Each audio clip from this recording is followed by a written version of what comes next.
کہ جو بندہ یہ وظیفہ پڑھے گا اللہ کا عرش ہل جاتا ہے. لا علاج بیماریاں ہوں، دکھ ہوں، غم ہوں، قرضے ہوں، مصیبتیں ہوں، ناکامیاں ہوں اور پریشانیاں ہوں اور ایسے حالات کہ جو انسان کہے کہ بس سب تو موت ہی ہے، اس کے علاوہ کوئی راستہ نہیں. کوئی ایسی پریشانی ہو، اللہ کا نظام ہے کہ اس پہ وہ ملتا ہے جو ایمان انسان گمان نہیں کر سکتا، سوچ نہیں سکتا. یہ فیصل آباد کے ساتھ ماموں کانجن میں ایک درویش ہوتے تھے، صوفی عبداللہ صاحب رحمۃ اللہ علیہ. بڑے اللہ والے تھے، درویش تھے، اللہ سے مانگتے تھے، اللہ دے دیتا تھا. تو مجھے ان کے ایک شاگرد نے بتایا، اردو بازار لاہور میں ہوتے تھے. کہنے لگے کہ میں ایک دفعہ گیا تو مجھ سے فرمانے لگے کہ میرے سارے کے سارے طالب علم استاد جمع ہو کے آ گئے کہ ہمارے جو ہے وہ ہمارے راشن نہیں، کھانا پینا کچھ نہیں، تنخواہیں نہیں ملی، سب چیز ختم ہو چکی ہے، تو اب ہمیں اجازت دے دیں، آپ کے پاس تو ہے نہیں. اچھا فرمایا مجھے چند دن دے دو، جتنے اور دن صبر کر لیا، چند دن مجھے دے دو. تو فرمایا پھر بیٹھ گئے مصلی اور جو سورۃ فاتحہ پڑھی نا جب آتے تھے نا، ایاک نعبد و ایاک نستعین، اس کو جو وجدانی کیفیت کے ساتھ دل کی گہرائیوں اندر کے درد کے ساتھ پکارتے تھے، اتنا درد، اتنا غم، اتنا درد، اتنا غم جو پکارتے تھے کہ ایسے محسوس ہوتا تھا کہ زمین ساری کی ساری ہل رہی اور ہر طرف ایک نظام چل رہا ہے. اور جب پھر اس صورت کو پورا کرتے تھے، پھر سورۃ فاتحہ پڑھتے تھے اور جب پہنچتے تھے ایاک نعبد و ایاک نستعین، پھر ایسے ہی جو ہے اس کو دہراتے تھے. پر بات یہ ہے وہ دعا پڑھتے نہیں تھے، مانگتے تھے. ایک ہے دعاؤں کا پڑھنا، ایک ہے دعاؤں کا مانگنا. وہ دعا پڑھتے نہیں تھے، مانگتے تھے. اور اللہ مانگنے والے کو دیتا بھی ہے، اللہ مانگنے والے کو عطا بھی کرتا ہے، اور اللہ کی رحمت مانگنے والے کے ساتھ سدا رہتی ہے، ہمیشہ رہتی ہے. وہ دعا پڑھتے نہیں تھے، مانگتے تھے. بس کہا کہ ایسے مانگے، ایسا مانگا، ایسا مانگا کہ اللہ پاک کو ترس آیا. چند ہی دنوں میں فرمایا اللہ نے دکھایا کہ یہ دیگ ہے سونے کی بھری ہوئی ہے، اور میں نے آپ کے حوالے کر دی. اور تھوڑا سی ایسے جگہ ہٹائی تو وہ دیگ نکل آئی.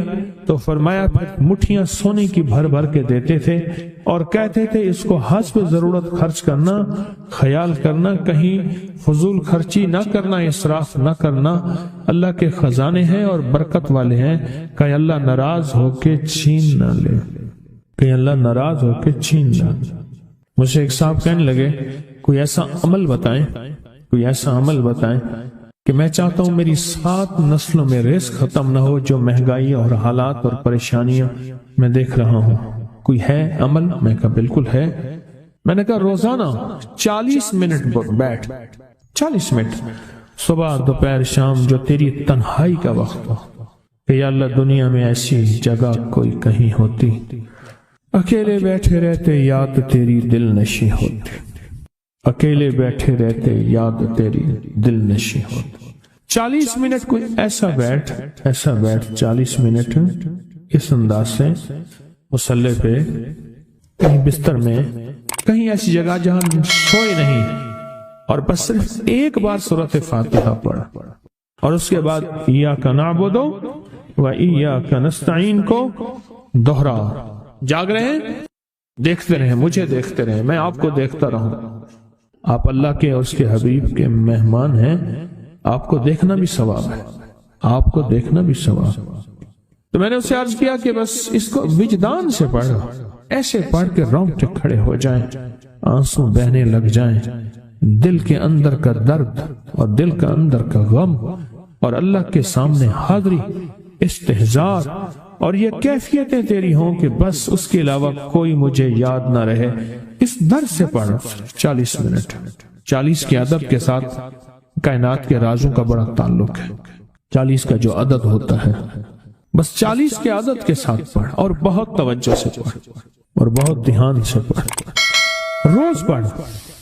مجھ سے کہنے لگا کتنے دن پڑھوں؟ تو میں نے اس سے کہا مجھ سے یہ دن نہ پوچھ، تیرا دل خود بولے گا کہ فیصلے ہو گئے ہیں، بس ختم. دل خود بولے گا. یہ بتائیں کہ پیٹ بھرتے ہوئے کوئی گھنٹی بجتی ہے یا دل خود بولتا ہے کہ پیٹ بھر گیا؟ پیاس میں بھی کوئی کہتا تو نہیں ہے کہ آپ کی پیاس بجھ گئی ہے، وہ دل خود بولتا ہے کہ بس اب پانی کی ضرورت نہیں ہے۔ نیند سے دل بھر جائے تو بس دل بولے بس اب سو لیا، وہ اٹھیں۔ اسی طرح دل خود بولے، دل خود بولے، کیا بولے؟ دل خود بولے، اور دل اندر بولے، دل اندر بولے کہ اللہ پاک جل شانہ نے نسلوں کے لیے رزق، عزت، دولت، برکت کے فیصلے کر دی، بس دل بولے۔ کتنے دیر کر؟ اب یہ تیری اپنے مانگنے میں ہے، اب یہ تیری اپنے مانگنے میں ہے۔ مانگنے میں کمی ہے تو دل نہیں بولے گا، اگر مانگے گا تو پتہ نہیں دنوں میں یا ہفتوں میں، جتنے میں دنوں میں فیصلہ ہو جائے۔ اور میں نے اس سے کہا کہ یہ میرے پردادا کے پردادا کا عمل ہے، ان کا یہ عمل ہے، میرے پردادا کے پردادا کا عمل ہے، جو ہماری خاندانی یادداشتوں میں یہ لکھا ہوا اور فرمایا اگر یہ کوئی بندہ کر لے، اللہ نسلوں کا رزق اللہ سے منوا لے۔ اور میں نے اس سے کہا خیال کرنا، رزق روحانی ساتھ منوانا، رزق روحانی ساتھ منوانا، رزق روحانی ساتھ منوانا، ورنہ دولت، مال، چیزیں مل جائے گی جس کے بارے میں کہا جاتا ہے کہ بعض بندے ایسے ہوتے ہیں اللہ پاک ان سے لقمے نہیں چھینتا، سجدے چھین لیتا ہے۔ اللہ ان سے لقمے نہیں چھینتا، کیوں؟ رزق جسمانی دوسرے لفظوں میں مل رہا ہے، اور رزق روحانی اللہ چھین لیتا ہے۔ یہ جو آج آپ بیٹھے ہیں تسبیح خانے میں اور میں بیٹھا ہوں، یہ ہم روحانی دسترخوان پہ بیٹھے ہیں۔ یہ بہت بڑا دسترخوان لگا ہوا ہے، دسترخوان ہے۔ سنا ہے در یار پہ بڑی دھوم ہے، سنا ہے در یار پہ بڑی دھوم ہے، وہاں عاشقوں کا ہجوم ہے۔ یہ روحانی دسترخوان ہے، میں بھی خود محتاج ہوں، یہ روحانی دسترخوان ہے۔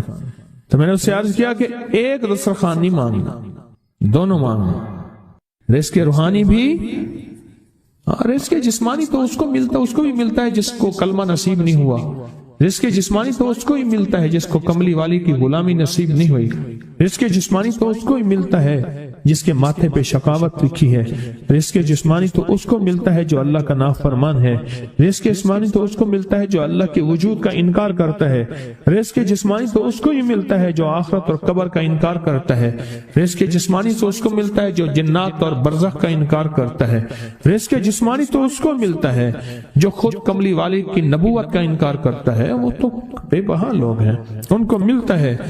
پر تجھے بھی صرف رزق جسمانی ملا اور اللہ سے یہ منوا لیا، نہ یہ نہ منوانا، اللہ سے کہنا ہے اللہ رزق روحانی بھی دے اور رزق جسمانی بھی دے، دو رزق کٹھے عطا فرما۔ کون سا رزق؟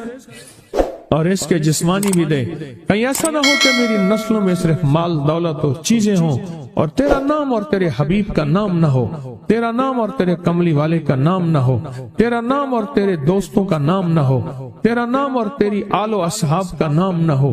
کہیں ایسا نہ ہو میں محروم ہو جاؤں، مجھے آل اور محمد اور آل محمد اور اصحاب محمد کی نسبتیں یہ بھی ساتھ عطا کیے رکھ۔ میں نے اس سے کہا کہ دو چیزیں مانگنا۔ اچھا، قدرت کا نظام ہے تو دیوانے بھی ہوتے ہیں، یقین والے ہوتے ہیں، آپ جیسے آپ مخلص بیٹھے ہیں، اور پوری دنیا میں ہمارے ساتھ اس وقت مخلص بیٹھے ہیں جو ہماری آج کی محفل میں شریک ہیں، ہوتے ہیں دیوانے۔ اس نے یقین سے پڑھنا شروع کر دیا، مجھ سے کہنے لگا ایک وقت ایک جگہ ہو بہت بہتر۔ میں نے اس سے کہا، میں نے کہا پھر بھی اگر ایک وقت ایک جگہ میسر نہ بھی ہو تو اگر عمل کسی وقت چوک جائے، عمل کی جگہ چوک جائے، عمل کا وقت چوک جائے، مجبوری میں نہ ہو تو بہتر ہے، پر توجہ نہ چوکے، دھیان نہ جائے، استحضار نہ جائے، یقین نہ جائے، اور سچا یقین ہو کہ میرا اللہ خود کہتا ہے یہ مانگنا بھی تو اسی نے دیا ہے نا، اسی نے مانگنا دیا ہے۔ جب اس کریم نے مانگنا ہی خود دیا ہے تو عطا بھی خود کرے گا۔ نہیں خوف نارے جہیم کا کہ کرم ہے مجھ پہ کریم کا، وہ خود عطا کرے گا مجھے، اس نے مانگنا دیا دے گا۔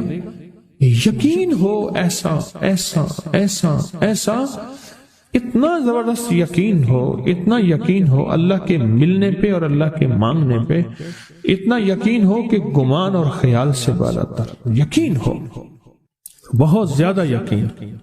یاد رکھیے گا میری بات، میری طرف دیکھتے رہیں، یاد رکھیے گا جس کو ملا ہے یقین کی طاقت میں ملا ہے، اور جس سے چھنا ہے بے یقینی نے اس سے سب کچھ چھین لیا، بے یقینی نے اس سے سب کچھ چھین لیا۔ جس کو ملا ہے یقین کی طاقت سے ملا ہے، یقین ہو کہ میں کر رہا ہوں اور اللہ مجھے دے دے گا۔ کہا کہ کیسا یقین ہو؟ کہا جیسے بکری کے تھن دودھ سے بھرے ہوئے اور میں کہوں کہ میرے ہاتھ سے دباؤں گا اور دودھ نکلے گا، اس سے زیادہ یقین۔ اور کہا کس سے زیادہ یقین؟ کہا کہ ایک بڑا نوٹ ہو اور بڑا نوٹ کے اندر جو ہے ایک آنے کی چیز آنی ہے، تو میں کہوں گا اس سے تو اس کی نوٹ کے اندر تو ہزاروں آنے ہیں، اور میں ایک آنے کی چیز، ایک ٹکے کی چیز لوں گا اور میرا کام بن جائے گا۔ اس سے زیادہ یقین ہو، اور اس سے کہیں زیادہ یقین ہو کہ سخت پیاس ہے اور میں پانی کو دیکھوں، اور پانی کو دیکھتے ہی مجھے یقین ہو کہ اس سخت پیاس میں میرا پیاس بجھ جائے گی، پیٹ بھر جائے گا۔ اس سے کہیں زیادہ یقین ہو۔ میں پھر بھی یقین کو نہیں سمجھا سکا، علم بھی محدود ہے، الفاظ بھی میرے پاس محدود ہیں۔ اس سے کہیں زیادہ یقین ہو، اس سے کہیں زیادہ یقین، اور بہت زیادہ یقین، اتنا یقین۔ کیا خیال ہے؟ آپ چاہیں گے اپنی نسلوں کے لیے بخت، رزق، نصیب اور مقدر منوا لیں؟ کیا خیال؟ وہ بڑا کریم ہے۔ میں نے ابھی نہیں بتایا کہ قرآن کا واقعہ سنایا، حضرت موسیٰ اور خضر علیہ السلام کا قرآن کا واقعہ سنایا کہ ان کی 7 نسلوں کا جو ابا تھا نا، وہ 7 نسلوں میں پہلے والا ابا، دادے کے دادے کے دادے کا دادا، وہ نیک تھا، وہ دعائیں مانگتا تھا، وہ اللہ کے ساتھ تعلق میں تھا، اس کا تقوی تھا، وہ اس کی نیکی کا اثر، اس کی نیکی کا اثر، اس کی نیکی کا اثر نسلوں میں منتقل ہوا، نسلوں میں منتقل ہوا۔ پڑھ لیں، مانگ لیں، اللہ سے کر دیں کہ اللہ میرے لیے اور میری نسلوں کے لیے رزق روحانی اور رزق جسمانی کے فیصلے کر دیں، رزق روحانی اور رزق جسمانی کے فیصلے کر دیں۔ شاہ عبد الرحیم تھے شاہ ولی اللہ رحمۃ اللہ علیہ کے والد محترم۔ انہوں نے شاہ ولی اللہ سے کہا بیٹا میں تجھے روحانی مشقیں کرا رہا ہوں، ایک مشق ایک بھی کر لے، اپنے لیے اور اپنی نسلوں کے لیے اللہ سے رزق منوا لے، اللہ سے رزق منوا لے۔ تو پوچھا کہ حضرت میں رزق کیسے منواؤں؟ فرمایا کہ کچھ وقت ایسا نکالا کر، ایسا وقت نکالا کر 2 گھڑی اور 3 گھڑی کا، ایک ساتھ 2 گھڑی اور 3 گھڑی، ایک ساتھ تقریباً 21 منٹ کی ہوتی ہے، تقریباً 21 منٹ کی، 2 ساتیں مل جائیں تو 40 منٹ بنتے ہیں، تو ایک ساتھ 2 ساتھ 3 ساتھ کی گھڑی میں کہ بیٹھ کے نا سورۃ فاتحہ اور اس میں ایاک نعبد و ایاک نستعین کا تکرار اور استحضار کیا کر، اور ایسا کیا کر تیری آنسوں بہیں، تیرا دل روئے، تیری آنکھیں روئیں، تیرے رونگٹے کھڑے ہوں اور رواں اور اس کے اندر سے تیرا پل پل، تیرا من، تیرا جذبہ، تیری سوچیں بولیں، کیا بولے؟ ایاک نعبد و ایاک نستعین۔ ایک میلہ تھا اللہ کے نیک بندوں کا، تو اس میں 70 اولیاء جمع ہوئے، 70 اولیاء جمع ہوئے۔ ہر اللہ کے ولی نے کہا کہ آپ کوئی ایسا وظیفہ بتائیں، ایسی تصویر بتائیں، ایسا ذکر بتائیں جو اللہ کے عرش کو ہلائے اور جو اللہ کی ذات کو متوجہ کر دے، جو اللہ کے تعلق کو نصیب کر دے، کوئی ایسا ذکر، کوئی ایسی تصویر بتائیں۔ فرمایا سب نے بتایا کہ سورۃ فاتحہ ہے، اور اب سب سے پوچھا سورۃ فاتحہ میں کوئی ایسا جز بتائیں جو سورۃ فاتحہ کا دل ہو۔ سورۃ یاسین قرآن کا دل، لیکن سورۃ یاسین کا دل سلام قولا من رب الرحیم۔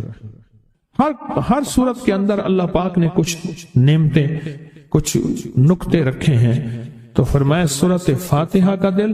تو میلے میں جتنے بھی اولیاء 70 بیٹھے تھے، سب نے کہا کہ اگر سورۃ فاتحہ کا دل پانا ہے تو وہ صرف کیا ہے؟ ایاک نعبد و ایاک نستعین۔ اس کا مفہوم عام سادہ سے یہ ہے کہ مولا غلامی تیری، در کسی اور کا۔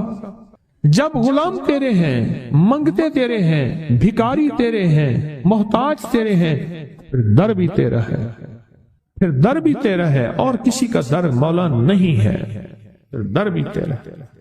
تیرے در کے ہم محتاج، تیرے بر کے ہم غلام۔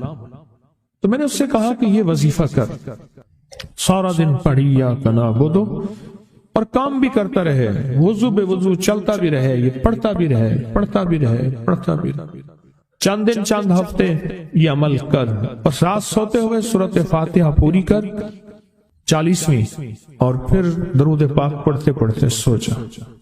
70 اولیاء نے فرمایا کہ جو بندہ یہ وظیفہ پڑھے گا اللہ کا عرش ہل جاتا ہے، اور فرشتوں میں کوہرام مچ جاتا ہے، اور فرشتوں میں اللہ کے بارگاہ میں فریادیں ہوتی ہیں کہ یا اللہ یہ بندہ ہے اور اس نے یہ عمل کیا ہے، یہ وظیفہ کیا ہے، اور ابھی تک اس کی دعا قبول نہیں ہوئی، اس نے یہ مانگا ہے ابھی تک دعا قبول نہیں ہوئی، فرشتوں میں یہ کوہرام مچ جاتا ہے۔ ایک اللہ کے دوست تھے، سوتے سوتے ایک دم اٹھ بیٹھے، اٹھنے کے بعد وجدانی کیفیت کے ساتھ جو ہے یہ وظیفہ پڑھنے لگے۔ تو کسی نے پوچھا کہ حضرت کیا ہوا؟ فرمایا میں نے دیکھا کہ اللہ کے عرش کے نیچے جنتی ہیں اور وہ ٹہل رہے ہیں، اور سب کی زبان پہ یہی وظیفہ ہے، ایاک نعبد و ایاک نستعین، سب کی زبان پہ یہی وظیفہ ہے اور سب یہی پڑھ رہے ہیں۔ میری ایک درخواست ہے، سورۃ اخلاص 2 تسبیح زندگی کا معمول بنا لیں، اس کو تو کبھی نہ چھوڑیں۔ کیا خیال ہے؟ 2 تسبیح زندگی کا معمول بنا لیں، اس کو کبھی نہ چھوڑیں۔ اس کا فائدہ کیا ہوگا؟ اس کے انوکھا فائدہ ہوگا۔ اللہ پاک نا نور کی برکت سے، اعمال کی برکت سے نسلوں میں نور اور خیر عطا فرماتے ہیں، پھر نسلوں میں وہ نور چلتا ہے، نسلوں میں وہ برکتیں چلتی ہیں، بعض اوقات دوسری نسل میں، بعض اوقات تیسری نسل میں، اور بعض اوقات اسی نسل میں۔ عرض کر رہا تھا کہ اپنی زندگی میں اس نور کی روشنی کو ساتھ لے کر چلے۔ 2 تسبیح سورۃ اخلاص کی تو زندگی میں نہ چھوڑیں۔ سفر میں جا رہے، حضر میں جا رہے، صحیح جا رہے، پیدل چلتے پڑھ لیں، گاڑی چلاتے پڑھ لیں، گاڑی میں بیٹھے پڑھ لیں، کہیں دفتر میں بیٹھ کے پڑھ لیں، مجبوراً وضو نہیں تو بھی پڑھ لیں، پر چھوڑے نہیں۔ کیوں؟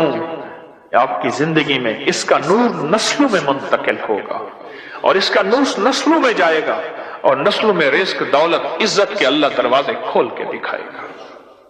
ایسا نور ملے گا آپ سوچ نہیں سکتے، ایسا نور ملے گا۔ کون سا مسلمان ہے جو کہتا ہے مجھے سورۃ قل واللہ، سورۃ اخلاص نہیں آتی؟ ہر بندے کو آتی ہے۔ اگر کوئی کمزور علم رکھنے والا ہے تو تھوڑی سی محنت کرے، یاد کرے تو اس کو یاد ہو سکتا ہے،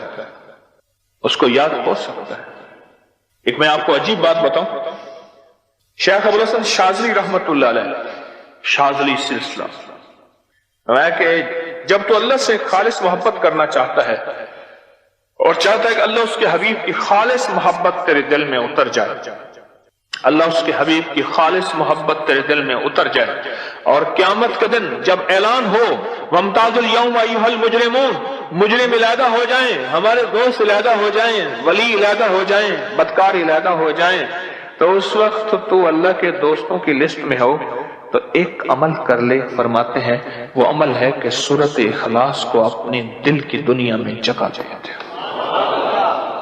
اللہ اکبر۔ شیخ ابوالحسن شاذلی رحمت اللہ علیہ فرماتے ہیں، اور فرمایا جو سورۃ اخلاص پڑھے گا وہ حالت ایمان سے دنیا سے رخصت ہوگا، حالت ایمان سے دنیا میں سے رخصت ہوگا، اور ایمان کی آخری کیفیت میں رخصت ہوگا۔ اور ایک اللہ کے ولی نے اپنا مشاہدہ بیان کیا، میرے پاس لوگ آئے رزق کی تنگی میں مبتلا تھے، میرے پاس لوگ آئے بدحال ہو چکے تھے، میرے پاس ایسے لوگ آئے جن کی تنخواہیں بچتی نہیں تھیں، میرے پاس ایسے لوگ آئے جن کے گھر میں جھگڑے ناچاکیاں تھیں، اور میرے پاس ایسے لوگ آئے جن کی زندگیاں تنگ تھیں اور جو نیکی کرنا چاہتے تھے کر نہیں سکتے تھے، خیر میں آنا چاہتے تھے آ نہیں سکتے تھے، اور برائیاں ان کا راستہ چھوٹی نہیں تھی اور نیکی کے دروازے بند تھے۔ کہا میں نے ان سے کہا کہ 2 تسبیح سورت قل هو اللہ کی پڑھ لو۔ جب سے انہوں نے پڑھنا شروع کیا سورت قل هو اللہ ان کا ضامن بن گیا، اور سورت اخلاص ان کا سہارا بن گئی، اور سورت اخلاص ان کا ساتھی بن گئی، اور سورت اخلاص ان کا محافظ بن گئی، اور سورت اخلاص ان کا معاون بن گئی، اور سورت اخلاص ان کو زندگی میں لے کر چلنے والی روشنی بن گئی، اور ان سے سارے اندھیرے چھٹ گئے اور ساری ظلمتیں چھٹ گئیں، اور خیریں اور برکتیں ان کی چوکھٹوں ان کے دروں کو مالا مال کر دی۔ اللہ کے ولی اپنا مشاہدہ اپنا تجربہ بتاتے ہیں کہ جس نے 200 دفعہ سورت اخلاص پڑھی اللہ پاک اس کو ہمیشہ خیروں سے نوازیں گے، اور